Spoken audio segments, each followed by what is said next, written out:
नमस्कार। कविराज साहित्य अकादमी में एक बार फिर से आप सभी का स्वागत है। आज हम पढ़ने वाले हिंदी नाटक यूनिट 8 के पीवाईक्यू सीरीज का पार्ट 14 है। 13 तक हमने कवर कर लिया था पहले, और आज हम पढ़ेंगे पार्ट 14। और आज होली भी है, तो होली की आप सभी को हार्दिक शुभकामनाएं। और पढ़ाई जारी रखिएगा। 25-30 मिनट का वीडियो होता है जिसमें पीवाईक्यू चलता है, और आप बाकी होली भी खेल सकते हैं उसके बाद।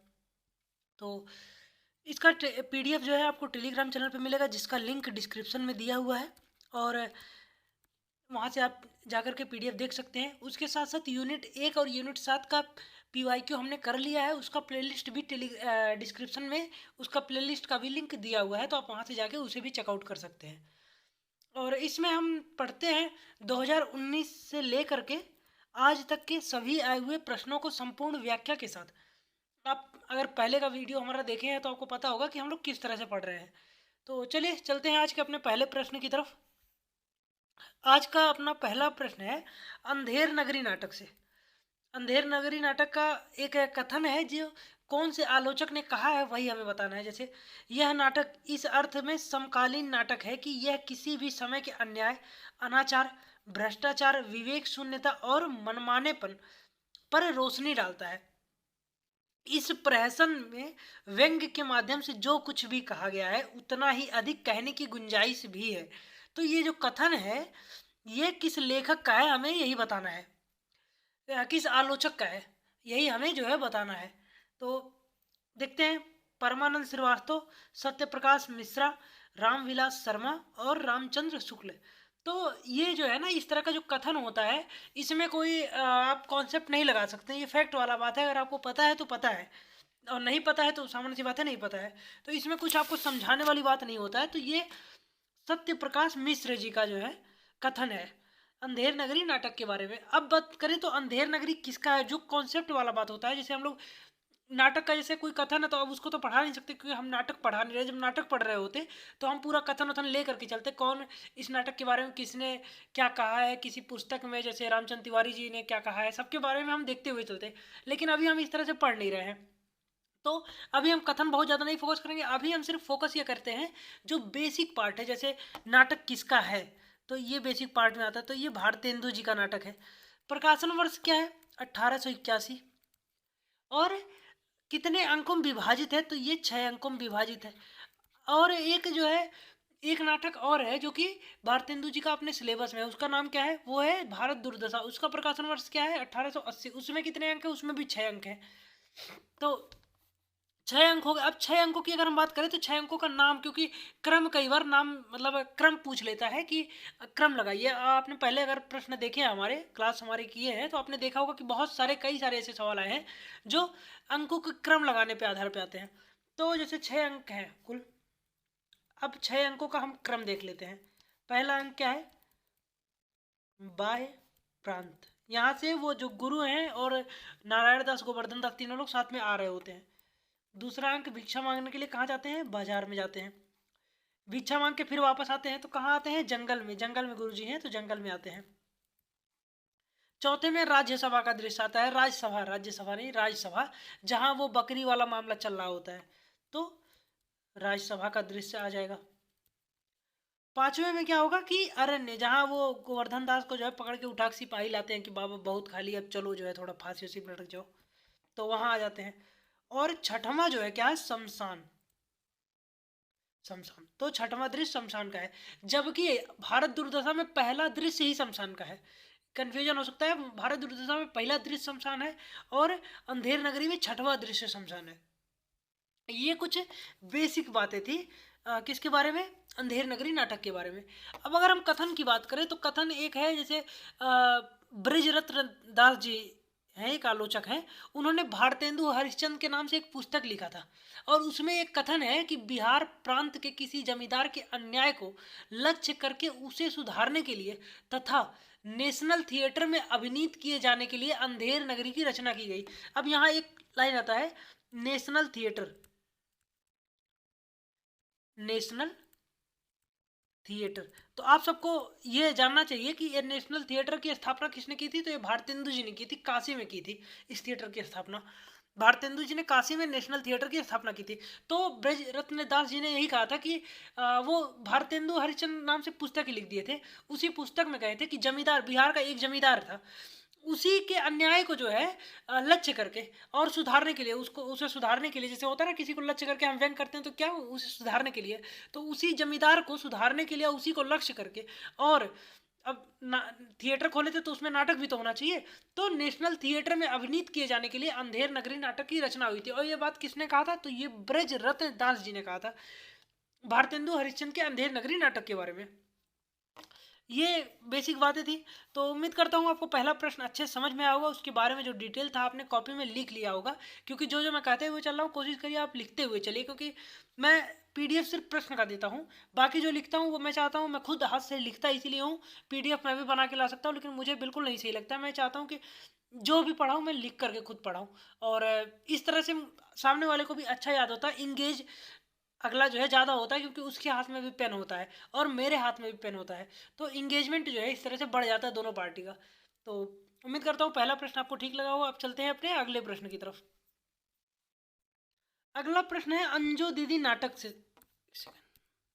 अंजो दीदी नाटक से संबंधित, और ये मंचन वाला प्रश्न है। इस तरह से प्रश्न जो है अंजो दीदी से भी आ जाता है और आधे अधूरे से भी आ जाता है कि आधे अधूरे में नाटक कहाँ मंचन हुआ था पहली बार, और उसमें कौन कौन अभिनीत जो है किसने किसने किया था। तो ये भी प्रश्न बन सकता है, क्योंकि नाटक के शुरुआत के पृष्ठों पे दिया हुआ है, तो ऐसा नहीं है कि सिर्फ मूल नाटक से ही प्रश्न आएगा, नहीं भाई, उसके आगे पीछे से भी प्रश्न आ जाता है। कई बार जो फ्रंट पेज या लास्ट पेज होता है वहाँ से प्रश्न बनता है, तो कवर पेज से वहाँ से प्रश्न कई बार बन जाता है। तो अभी यहाँ यही पूछा है, अंजो दीदी नाटक का मंचन रंगभूमि द्वारा, तो कहाँ रंगभूमि, दो जगह हुआ है, एक रंगभूमि में और एक और जगह है मुंबई में जो है, अभी हम देखते हैं आगे कि कहाँ हुआ है। लक्ष्मी टाकीज इलाहाबाद के हाल में 22 जनवरी 1956 को हुआ था। इस नाट्य प्रस्तुति के निर्देशक थे श्री राज जोशी, सत्येंद्र शरद, सतीश चंद्र श्रीवास्तव या कमलेश्वर। तो इसका जो सही जवाब होगा ये श्री राज जोशी होगा। अब जो है हम थोड़ा सा देखते हैं, दो जो आंजो दीदी नाटक है ना उसके पहले शुरू में दो जगह के जो नाट्य मंचन हुआ था वहाँ का डिटेल दिया हुआ है, तो उन दोनों से कहीं से भी पूछ सकता है। अभी यहाँ से पूछ लिया, अगली बार दूसरे वाले से पूछ सकते हैं, तो हम थोड़ा उसे भी देख लेते हैं। देखते हैं पहला अंक जो है, जो अंजो दीदी का पहला अंक जो है, मतलब नाट्य प्रस्तुत किया गया था अंजो दीदी का पहला अंक 30 जनवरी 1954 को बम्बई, बताया ना, बम्बई हिंदी विद्यार्थी मंडल सेंट जेवियर्स कॉलेज में अभिनीत हुआ था। पहला अंक हुआ था 30 जनवरी, कब हुआ? 30 जनवरी 1954 को हुआ क्या था। और कौन कौन अभिनीत किया था ये प्रश्न बना सकता है। और देखिए यहाँ से श्री सत्येंद्र शरद, जो आपका ऑप्शन दूसरा था ना, वो बम्बई में अभिनीत किए थे। जो सत्येंद्र शरद हैं ये बम्बई में पहला अंक अभिनीत जब हुआ था तो वहाँ पे उन्होंने डायरेक्ट किया था। और यहाँ पे शेखर जोशी जी ने जो है, श्रीराज जोशी, शेखर जोशी सॉरी, श्रीराज जोशी जी ने किया था। अब इसके कौन कौन अभिनेता थे, तो अंजू दीदी का किरदार किसने निभाया था? तो कुमारी सावित्री जी ने निभाया था। अनिमा, अनिमा कौन है? अंजू दीदी की सहेली का नाम था। ये किसने निभाया था? कुमारी नीरजा ने निभाया था। मुन्नी अंजू दीदी की नौकरानी का नाम था, तो इसको किसने निभाया था? कुमारी नंदिनी ने निभाया था। वकील साहब का किरदार किसने निभाया था? श्री क्रांति लाल ने निभाया था। और ये वकील साहब कौन है? तो वकील साहब जो है अंजू दीदी के हस्बैंड का नाम, अंजू दीदी के हस्बैंड जो थे ये वकील साहब थे। उसके बाद श्रीपत, अंजू दीदी के जो भाई हैं उनका नाम श्रीपत था। दो भाई थे, श्रीपत और एक भाई और थे इसमें, जो मतलब दो भाई अंजू दीदी के थे। श्रीपत श्री ओम प्रकाश शर्मा जी ने जो है श्रीपत का किरदार निभाया था। राघु, राघु का किरदार किसने निभाया था? श्री सांवरिया ने निभाया था। और नीरज, नीरज कौन है? अंजू दीदी का बेटा, उसका किरदार किसने निभाया? मास्टर राधा वल्लभ ने निभाया था। एक दो पात्र और हैं छोटे छोटे, जैसे नीलम है जो कौन था? नीरज का पुत्र, और नज़ीर जो नीरज के मित्र थे। और अनिमा हो गया, अनिमा, और हाँ ये जो पात्र थे, कुछ पात्र ऐसे छूट गए हैं इसमें जिनका नाम नहीं दिया गया है। ओमी, जैसे ओमी जो है नीरज की पत्नी ओमी, तो उनका नाम नहीं दिया हुआ है। तो ये था। अब अगले वाले जो जहाँ से प्रश्न आया हम उसे भी देख लेते हैं। अंजू दीदी रंगभूमि द्वारा लक्ष्मी टाकीज इलाहाबाद, कहाँ पे? लक्ष्मी टाकीज में, इलाहाबाद के हाल में 22 जनवरी 1956, वो कब? 1954 को हुआ था। सेंट जेवियर्स इस कॉलेज में हुआ था। 1956 को बड़ी सफलता से खेला गया। श्रीराज जोशी, ये जो है श्रीराज जोशी के निर्देशन में निम्नलिखित अभिनेताओं ने इसमें योग दिया था। कौन कौन अभिनेता थे? अंजू दीदी, कौन मतलब अभिनीत किया था? देशी सेठ ने किया था। इंद्र नारायण, ये वही वकील साहब हैं, उन्हीं का नाम इंद्र नारायण है। ज्वाला प्रसाद वर्मा, अन्नो, हीरा चड्ढा, और ये अन्नो कौन? अनिमा का जो है नाम जो है अन्नो यहाँ दिया हुआ है, वही अनिमा वहाँ दिया था, यहाँ अन्नो दिया है। श्रीपत राज जोशी, ओमी, कुसुम या तारी, नीरज, जगदीश, मुन्नी, जानकी गौड़, नजीर, हमने बताया ना कि नीरज का मित्र जो है नजीर था। नरेंद्र धीर, चपरासी, ये जुल्फिकार नकवी, रघु, ये जो नौकर था घर का, भोलानाथ मधुर, नीरज, नीलाभ और नीलम, वो पुत्र नीरज का ऋतुराज। ये जो है किसने किसका अभिनीत किया था वो दिया हुआ है। तो हमें यही बताना था इसमें, और पात्रों को तो हमने बता ही दिया, वकील साहब हैं, श्रीपत, तो पात्र तो यहाँ दिया हुआ है सब, तो आप देख ही सकते हैं सारे पात्रों को। और इस नाटक में बेसिकली मतलब इसका किसका, अच्छा एक चीज़ तो हमने बताना ये भूल, उपेंद्र नाथ अस्क जी का ये नाटक है। किसका नाटक है? कई बार हम बहुत डीप पे जाने के चक्कर में ऊपरी चीज को भी भूल जाते हैं। तो उपेंद्र नाथ अस्क जी का है। प्रकाशन वर्ष क्या है? 1955 है इस नाटक का, प्रकाशन वर्ष 1955 है। और इस नाटक में जो उच्च मध्य वर्ग के खोखले संस्कारों का प्रतिनिधित्व करती कौन है, मतलब कौन प्रतिनिधित्व कर रहा है? उच्च मध्य वर्ग के संस्कारों का कौन प्रतिनिधित्व करता है? अंजू दीदी। उन्हीं का जो है किस तरह से वो यांत्रिक हो गई है, मतलब आप देखेंगे कि 8 बजे उठना है, 8 बजे नाश्ते टेबल पर बैठ जाना है सबको, तो बैठ जाना है, उस तरह से एकदम यांत्रिक घड़ी की तरह से हो गई है। तो उन्हीं का चित्रण किया गया है। उच्च मध्य वर्ग के खोखले संस्कारों के प्रतिनिधित्व करती औरत का चित्रण हुआ है इस नाटक में। तो ये था आपका दूसरा प्रश्न। चलते हैं अपने अगले प्रश्न की तरफ। अगला प्रश्न है आपके आधे अधूरे नाटक से। किस नाटक से? आधे अधूरे। आधे अधूरे के संबंध में कथन जो है दिया हुआ, हमें बताना कौन कौन सा कथन आधे अधूरे के संबंध में सही है। तो यह नाटक मौजूदा जीवन की विडंबनाओं के कुछ एक सघन बिंदुओं को रेखांकित करता है। श्री ओम शिवपुरी को यह समकालीन जिंदगी का पहला सार्थक हिंदी नाटक लगता है। इसके पात्र स्थितियां एवं मन स्थितियां यथार्थपरक विश्वसनीय नहीं लगती हैं। ये नहीं पे आप लोग कंसंट्रेट करिएगा। आधे अधूरे आज के जीवन के एक गहन अनुभव खंड को मूर्त करता है। इस नाटक की भाषा में वह सामर्थ्य नहीं है जो तत्कालीन जीवन के तनाव को पकड़ सके। अब नहीं, दोनों जगह नहीं दिया है। आप इसको जो है, जैसे अगर आप कहीं भी मतलब प्रश्नों में 80% चांस ऐसा होता है ना जहाँ निगेटिव स्टेटमेंट देता है वो गलत ही होता है। यहाँ आपको 2 स्टेटमेंट ऐसे मिलेंगे जो निगेटिव है, तीसरा और पांचवा, इसलिए ये दोनों आपके गलत हो जाएंगे। और पहला, दूसरा और चौथा, यानी कि ABD आपका सही हो जाएगा। यहाँ ABD है किसी में? ABD आपका ऑप्शन 2 में है, तो इसलिए ऑप्शन 2 आपका सही हो जाएगा। अब थोड़ा सा एक बार हम सही से पढ़ लेते हैं। यह नाटक मौजूदा जीवन की विडंबनाओं के कुछ एक सघन बिंदुओं को रेखांकित करता है। ये आपका कॉन्सेप्ट है। जब नाटक आप पढ़ लेंगे तो आप इसका समरी एक तरह से निकाल लेंगे कि जो मौजूदा जीवन, जो आजकल लोग जीवन जी रहे हैं, उसी के कुछ सघन जो पारिवारिक बिखराव हो रहा है, टूटन हो रहा है, रिश्तों में जो टूटना हो रहा है ना, उसी बिंदुओं को रेखांकित कर रहा है यह नाटक। तो इसलिए यह नाटक सही है, मतलब यह पॉइंट सही है। बी, श्री ओम शिवपुरी को यह समकालीन जीवन का पहला सार्थक हिंदी नाटक लगता है, तो ये भी सही है। और श्री ओम शिवपुरी कौन है? ये ओम शिवपुरी जो है निर्देशक थे, जो पहली बार आधे अधूरी का मंचन हुआ था, कहाँ पे हुआ था? दिल्ली में हुआ था। दिल्ली में किस जगह पे? दिशांतर। दिशांतर में जो है, दिशांतर एक थिएटर का नाम होगा। दिशांतर में जो है ओम शिवपुरी के निर्देशन में 1969 में 1969 उसी वर्ष ये प्रकाशित हुआ था। मोहन राकेश जी का ये जो नाटक है 1969 में प्रकाशित भी हुआ था, और उसी वर्ष जो है इसका मंचन भी हुआ था। उसके निर्देशक कौन थे? तो ओम शिवपुरी थे, श्री ओम शिवपुरी। इन्होंने कहा था कि यह समकालीन जीवन का पहला सार्थक हिंदी नाटक लगता है। उसके बाद आधे अधूरे आज के जीवन के एक गहन अनुभव खंड को मूर्त करता है। तो ये पॉइंट भी आपका सही है, क्योंकि जो रिश्तों में बिखराव वाला मामला है वो कहीं ना कहीं आज इसकी समस्या बढ़ती जा रही है, तो उस चीज़ को मूर्त करता है ये। तो ये था बेसिक। अब देख लेते हैं एक बार कि क्या कुछ इसमें जो है थोड़ा सा हम वैसे खुद से ही लिख लेते हैं, क्योंकि जैसे इसमें कुछ पात्र थे। पात्र में कौन कौन थे? तो पहले हम पात्र हम साथ में लिख लेंगे, उसके साथ साथ जो श्री ओम शिवपुरी जो द्वारा निर्देशन किया गया था उसके बारे में हम देख लेते हैं।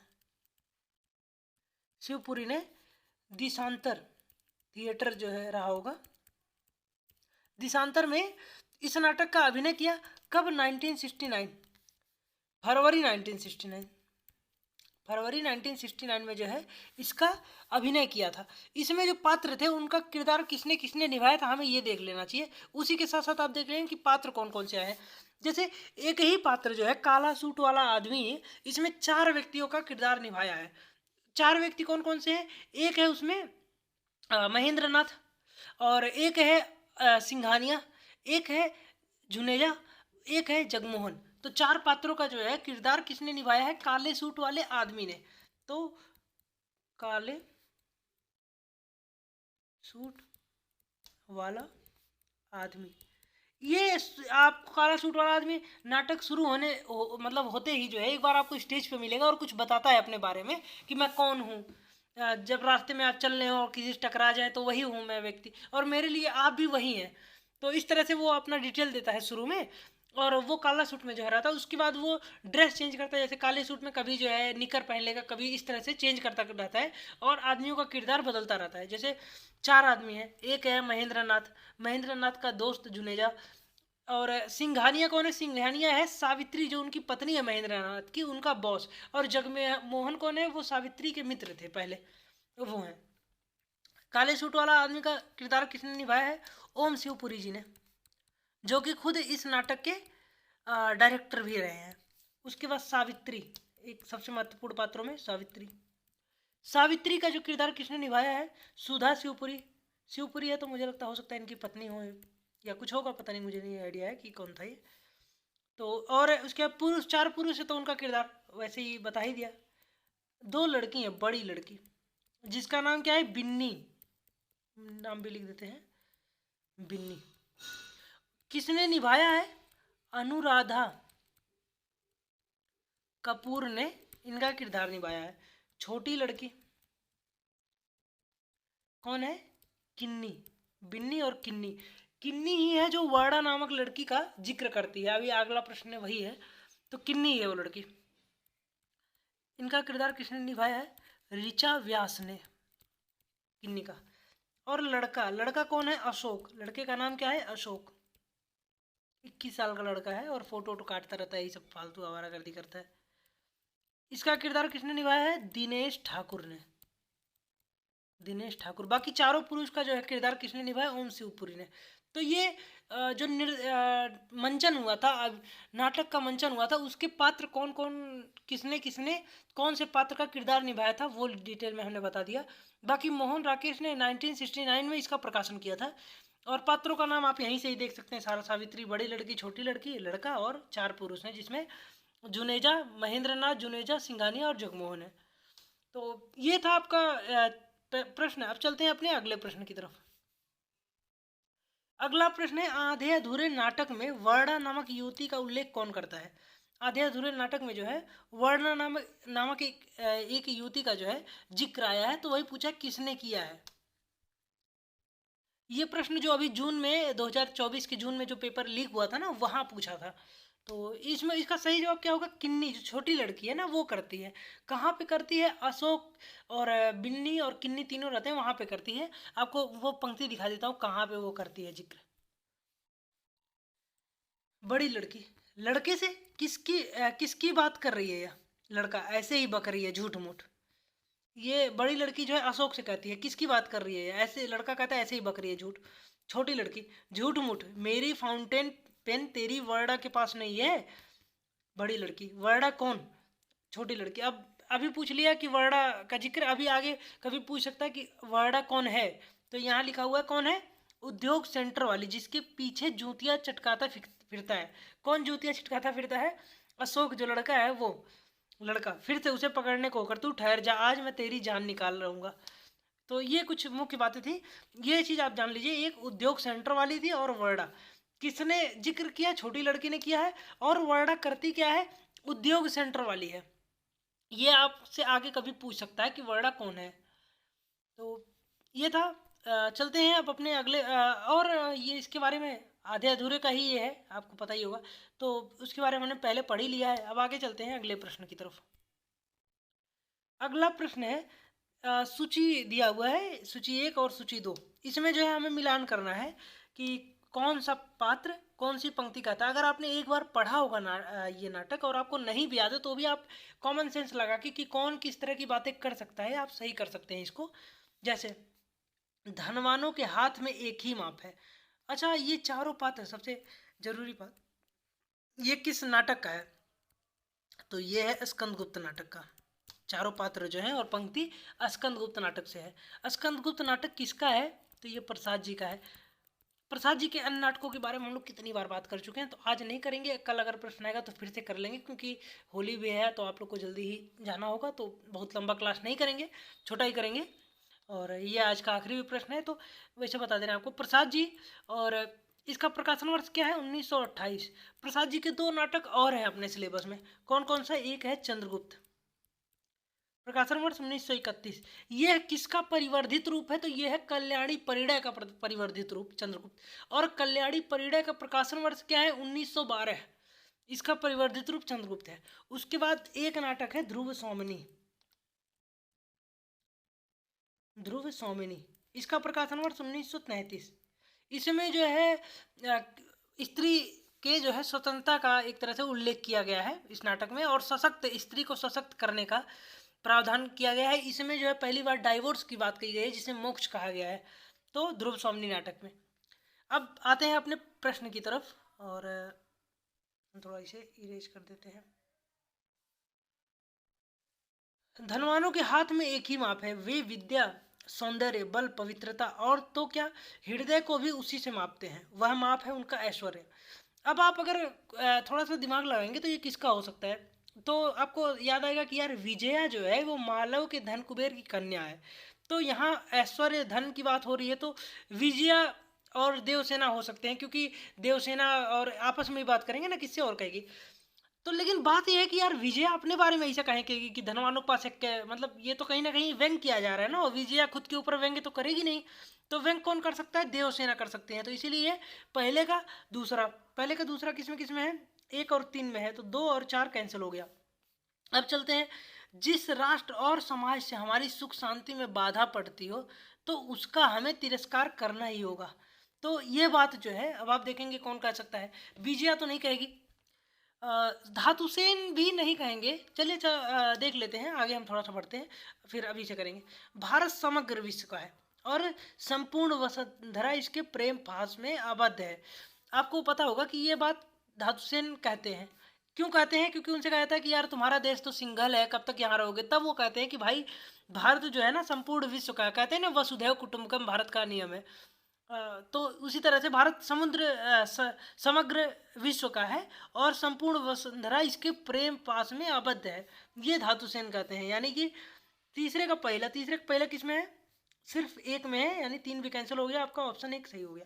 उसके बाद देखते हैं, प्रणय वंचिता स्त्रियां अपनी राह के रोड़े विघ्नों को दूर करने के लिए वज्र से भी दृढ़ होते हैं। ये कथन विजया का है। क्यों? जब उसे लगता है कि यार हमारे स्कंदगुप्त को कोई और लेके चला जाएगा, देवसेना ले, मतलब देवसेना के प्रेम में फंस जाएंगे वो, तब वो कहती है। तो इसीलिए कथन विजया का होता है। विजया थोड़ा संकीर्ण संकीर्ण मानसिकता की औरत है ना, तो इसीलिए जो है इस तरह के कथनों कहती है। अब बचा कौन? जिस राष्ट्र और समाज से हमारी सुख शांति में बाधा पड़ती हो तो उसका हमें तिरस्कार करना ही होगा। यह कथन बचता है, तो बचा सिर्फ श्रमण। इसलिए यह कथन श्रमण का होगा, क्योंकि वो हूणों का साथ दे रहे थे। इसीलिए क्योंकि उन्हें जो है जो गुप्त काल था उसमें उन्हें रक्षा नहीं उनकी हो रही थी, उनका बार बार अपमान हो रहा था, तो इसीलिए उन्होंने जो है हूणों का साथ दिया था। तो इस पे जो है श्रमण ने ये बात कहा था। उम्मीद करता हूँ आपको आज का क्लास अच्छा लगा होगा। आज होली है तो बस इतना ही रखते हैं, और अगर वीडियो अच्छा लगे तो लाइक कर दीजिएगा, चैनल को सब्सक्राइब कर लीजिएगा, जिससे आगे भी क्लासेस आपको मिलती रहे। बाकी प्लेलिस्ट आप यूनिट 1 और यूनिट 7 का देख सकते हैं। यूनिट 1 का बहुत बेहतरीन प्लेलिस्ट है, आपको उससे बाहर यूनिट 1 के लिए कुछ भी पढ़ने की जरूरत नहीं है, कुछ भी नहीं पढ़ने की जरूरत है। अगर यूनिट 1 से 6-7 सवाल आए, 7 सवाल आएंगे तो 6 आप सिर्फ PYQ से कर लेंगे, इतना दावा है मेरा एक तरह से। बाकी वीडियो अच्छा लगा हो तो लाइक कर दीजिएगा। पीडीएफ आपको टेलीग्राम चैनल पे मिलेगा जिसका लिंक डिस्क्रिप्शन में दिया हुआ है, उसे ज्वाइन कर लीजिएगा। मिलते हैं आपसे अगली क्लास में, तब तक के लिए बाय बाय और होली की आपको हार्दिक शुभकामनाएं।